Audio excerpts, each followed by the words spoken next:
প্রতিনিয়ত যুদ্ধ করে চলেছেন আগামী নির্বাচনে কিভাবে বাংলাদেশ জাতীয়তাবাদী দলকে বিজয়ী করা যায়।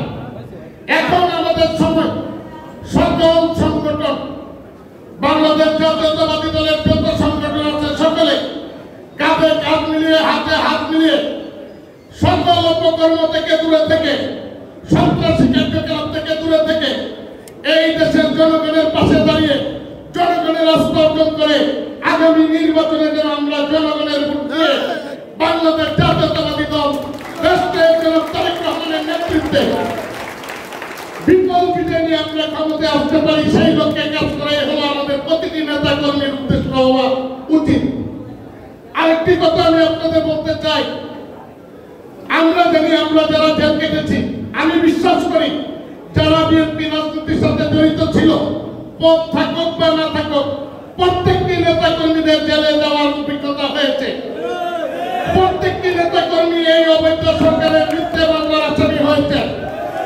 সুতরাং আমি আমাদের স্টেজে যারা বসে আছেন, আমাদের বিএনপির অভিভাবকদেরকে বলবো বাগের হাতে, আমাদের বিএনপির কোন সংগঠনের নেতৃবৃন্দ যদি চিহ্নিত কোন আওয়ামী লীগের নেতাকে প্রশ্রয় দেয়, চিহ্নিত আওয়ামী লীগের কোন পদধারী লোককে যদি,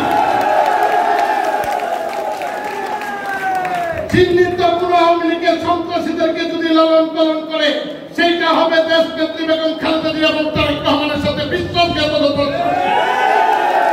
সুতরাং তাদের বিরুদ্ধে ব্যবস্থা নিতে হবে। আমরা আওয়ামী লীগকে লালন পালন করবো না। আওয়ামী লীগ হলো একটা সাপের জাতি, সাপের কোন চোখের কথা নাই, সুযোগ পেলেই সুবল মারে। আওয়ামী লীগ ঠিক তেমনি 5 তারিখে অবৈধ খুনি হাসিনা বাংলাদেশকে তার নেতা কর্মীদের রাস্তায় ফেলে রেখে নিজের জীবনকে রক্ষা করার জন্য পালিয়ে গেল।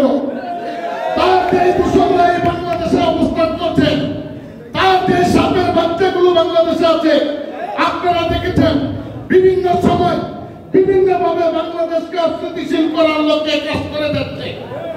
কখনো তারা আফসার সেজে সচিবালয়ে হামলা করছে, কখনো তারা শিক্ষক সেজে শিক্ষা প্রতিষ্ঠানকে অপচারিত সৃষ্টি করার চেষ্টা করছে। বিভিন্ন দাবিতে বিভিন্ন নামে এই বাংলাদেশ আওয়ামী লীগের খুনি হাসিনা লালিত পালিত গুন্ডা বাহিনীরা বিভিন্ন ছত্র নামে এই অবৈধ সরকারকে বেঁকে ফেলে বাংলাদেশকে কিভাবে একটা অস্থিতিশীল রাষ্ট্রে পরিণত করা যায় সেই লক্ষ্যে প্রতিনিয়ত কাজ করছে। সুতরাং আমাদের লক্ষ্য একটাই, আমরা দেশকে তারেক রহমানের সৈনিক, তারেক রহমানের নির্দেশ বাস্তবায়ন করাই আমাদের মূল লক্ষ্য।